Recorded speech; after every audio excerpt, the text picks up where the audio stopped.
Today is March 8th and it's finally maple tapping time.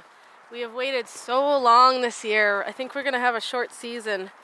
But finally the temperatures are warming up during the day and cooling down. Well, it doesn't really need to cool down at night. They've been cold at night. But it's warming up through the day finally.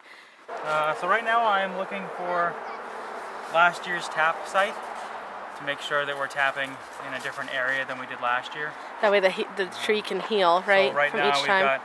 this is last year's hole, so we're going to be tapping in a different location from that this year. We're going to go around the tree about another foot so that we don't interfere with that and allow the tree to continue to heal.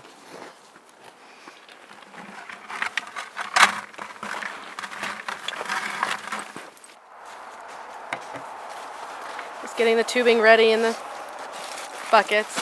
So generally when you tap, you want to tap about a foot or so away from the hole and then above that hole. And you typically want to tap.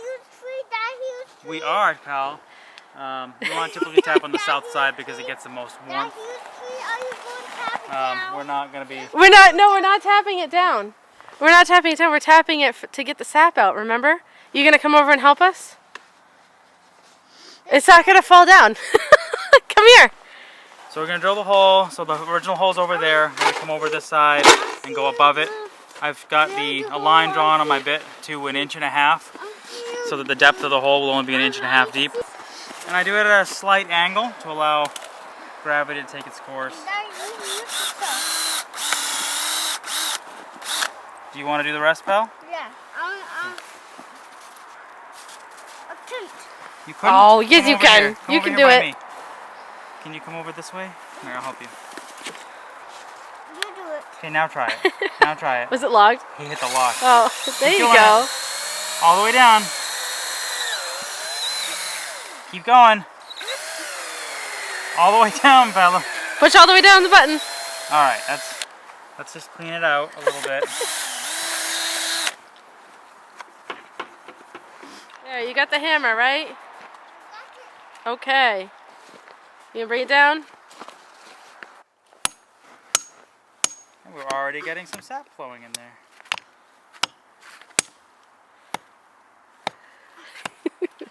Good work, bud. I think you got it, pal. You want Daddy Is to it all check? the way in? Look, do you see the sap Can running? you check to see if it's all the way in? There, good job. Look at all Nice that work. sap. And I like to pack a little bit of snow around the bucket because the sap will spoil. So if we have the snow, we might as well keep it nice and cool. You got it all the way. It won't We're go ready to anymore. go tap more. Let's go do another one.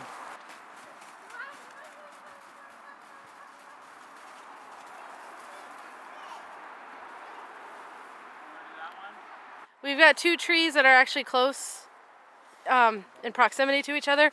So we'll take 2 taps, one off each tree, and just put it into one bucket.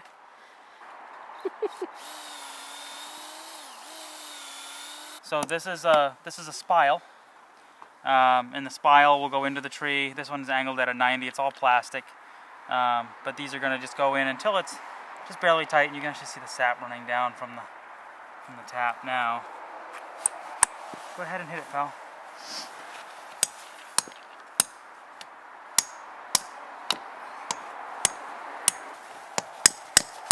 There we go. You can already see the sap coming out. Here you go. And it's all right to get a little bit of pulp in the line the first time around. What I like to do is to, for the first day of tapping, I just let everything flow through the tubes, and then I'll dump out what we get the first day. In the morning I'll come through and I'll just dump all of that out, clean the buckets.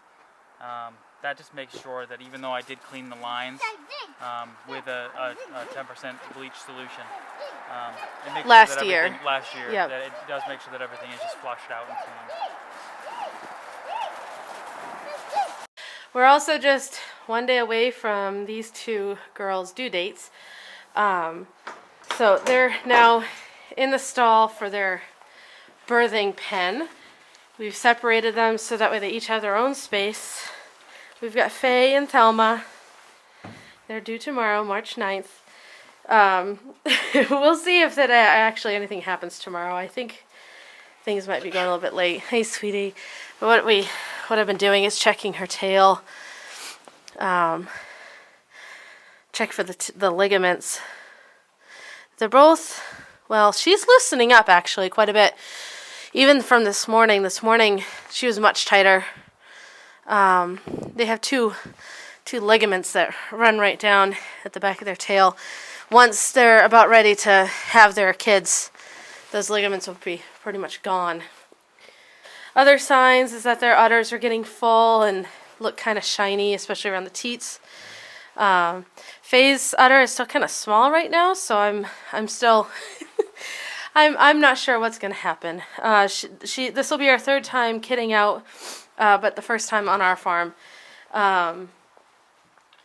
We just bought her last year, so Thelma, I know her much better. I've had her for several years now. This will be her third kidding as well. Hi, honey. Her tail, it stays pretty tight right up until the very last second, and then it's like all of a sudden she's ready to go. She'll probably be a day late. That's what she usually does. She kids out usually just one day late. So we'll see what happens. We'll see if I'm right. So stay tuned for the arrival of baby goats.